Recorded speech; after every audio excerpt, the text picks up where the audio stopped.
El 12 de octubre de 1492, Cristóbal Colón, un marino genovés al servicio de la corona española, arribó al continente que sería llamado más tarde América.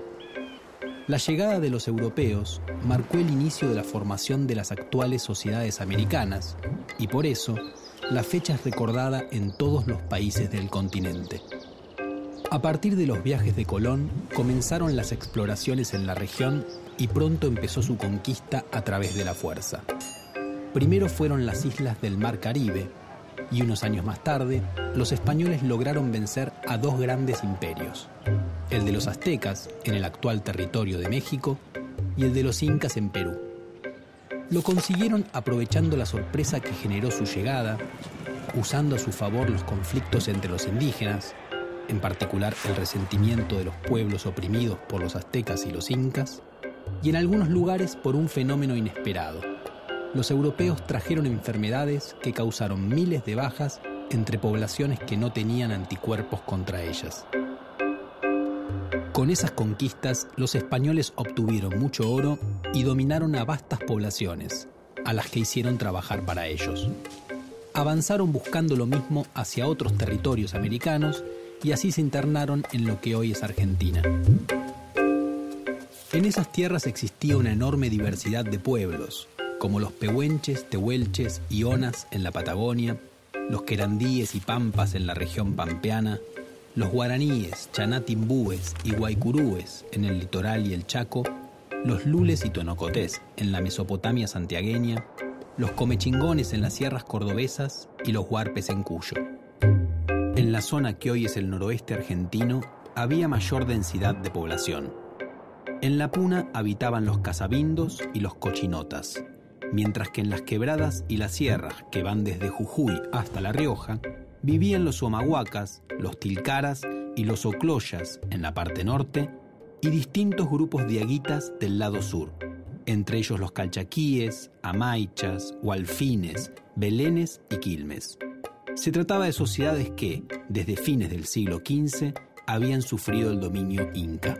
La conquista del territorio que hoy es argentino fue lenta y complicada para los españoles. La primera expedición importante llegó en 1536 al Río de la Plata y fundó la ciudad de Buenos Aires, que debió abandonar unos años más tarde ante la presión de los querandíes. La misma expedición fundó Asunción, actual capital de Paraguay, y logró consolidar esa ciudad en medio de las tierras guaraníes.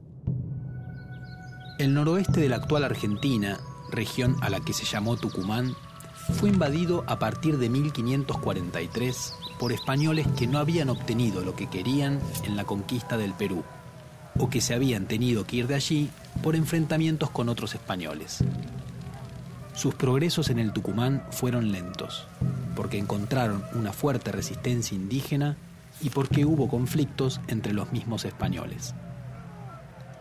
Los conquistadores fueron apoyados por algunos grupos indígenas, a los que llamaron indios amigos. En general, los grupos nativos que anteriormente habían sido aliados de los incas, colaboraron con los españoles y los ayudaron a combatir contra otras comunidades indígenas con las que ya venían luchando desde antes.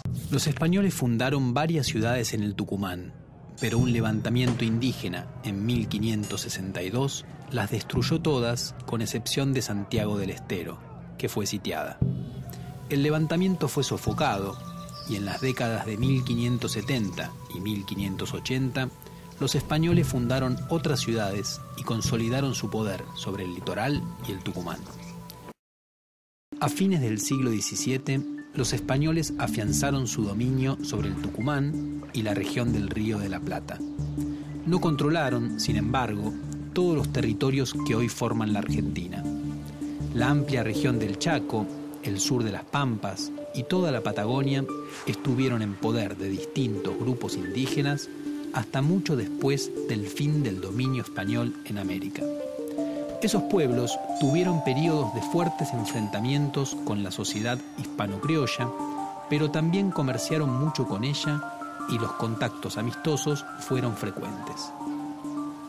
También los indígenas experimentaron cambios a lo largo del tiempo. En el siglo XVII, grupos araucanos o mapuches, provenientes de lo que hoy es Chile, se instalaron del lado oriental de la cordillera de los Andes y fueron conquistando o mezclándose con grupos locales, dando lugar a nuevas etnias. En el territorio bajo dominio español se fue formando una nueva sociedad, la sociedad colonial, con los españoles y sus descendientes, los indígenas sometidos, los mestizos que surgieron de la mezcla entre ellos y otros grupos, como los esclavos de origen africano. El territorio se organizó administrativamente en dos gobernaciones, la del Tucumán y la del Río de la Plata, ambas dependientes del Virreinato del Perú. En 1776, las gobernaciones que ocupaban el actual territorio argentino dejaron de pertenecer al Virreinato del Perú y fueron incorporadas al nuevo Virreinato del Río de la Plata. En 1810 comenzó en la región la revolución que puso fin al dominio español. A pesar de que algunos de los revolucionarios, como Mariano Moreno, favorecían la inclusión de los indígenas, la mayor parte de los dirigentes de esos años y del resto del siglo XIX no compartía esa mirada. De hecho, la construcción de Argentina se hizo oponiéndose a dos de sus raíces, la herencia española y la herencia indígena. La primera se suponía atrasada e inmóvil, a diferencia del ejemplo que las élites rioplatenses encontraban en Francia y en Inglaterra. La herencia de los indígenas sometidos no fue pensada como parte de la nueva comunidad nacional, mientras que los indígenas no sometidos del sur y del Chaco fueron considerados salvajes a los que había que eliminar. Si bien hubo algunas pocas figuras que propusieron integrar a esos grupos, se impuso la mirada bélica. En 1879, el Ejército Nacional reunió la suficiente fuerza como para lanzar una campaña contra los indígenas del sur, a los que derrotó en la llamada Conquista del Desierto. Los grupos vencidos fueron desarraigados y separados, lo que llevó a una importante disminución de la población indígena. Algo similar ocurrió en 1884, cuando el ejército incorporó a la fuerza el territorio del Chaco a la Argentina. La negación de la importancia del componente indígena en la configuración de la sociedad argentina se hizo corriente y fue parte de su ideario colectivo hasta hace muy pocos años. No le ocurrió lo mismo a la herencia española, que tras un siglo de rechazos, fue recuperada para el momento del centenario de 1910 como un componente clave de la argentinidad. Ese hispanismo fue lo que condujo a que en 1917 el presidente Hipólito Yrigoyen decretara que el 12 de octubre fuera una fiesta nacional para homenajear el legado de la conquista y la colonización española. Pronto esa celebración tomó el nombre que llevaba en España, Día de la Raza, y desde entonces es una de las principales efemérides de nuestro país. Hay muchas escuelas en donde en forma pura o híbrida se sigue conmemorando el Día de la Raza de la forma tradicional, o sea, como la epopeya que recuerda la acción civilizadora de España. Frente a esta mirada aparecen otras miradas que podríamos denominar multiculturales e interculturales. Una mirada intercultural y crítica, más que proponer una mirada moralizante sobre el pasado, sea en beneficio de indígenas o de españoles, propone una reflexión en donde los alumnos puedan comprender la lógica de los actores históricos y también comprender que el presente contiene muchos elementos del pasado, pero también mucha novedad. En este sentido, al analizar los problemas, por ejemplo, de las comunidades indígenas actuales, no se trata solamente de recuperar la identidad que tenían al momento de la llegada de los españoles, sino también de entender qué pasó en esa interrelación entre europeos e indígenas a lo largo de los siglos.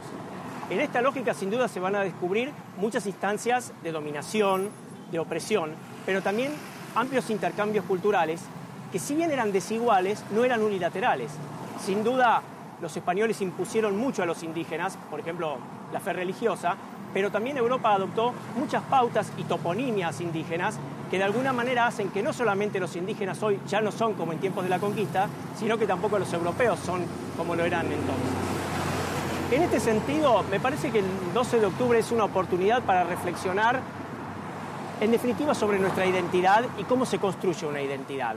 Poder pensar que las identidades no son cuestiones meramente heredadas, que nuestro rol en relación con la identidad no es solamente transmitirlas, sino fundamentalmente construirlas y reconstruirlas fuertemente.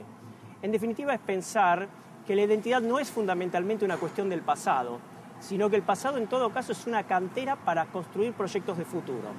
Lo que tenemos que preguntarnos es en qué tipo de nación queremos vivir. Si en una nación en donde se supone que algunos son mejores que otros, donde hay razas superiores o inferiores, en una nación basada en que para ser iguales tenemos que tener todos la misma religión, hablar todos la misma lengua y pertenecer todos al mismo grupo étnico, o si podemos pensar en un principio en el cual la identidad es más un proyecto político destinado fundamentalmente a pensar en qué sociedad del futuro queremos vivir. Bueno, esa es una apuesta. Tu mirada, me estás diciendo mil cosas.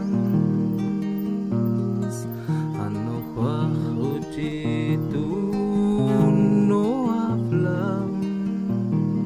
Llamar pueblos originarios a quienes antes se denominó indios no cambia su realidad automáticamente.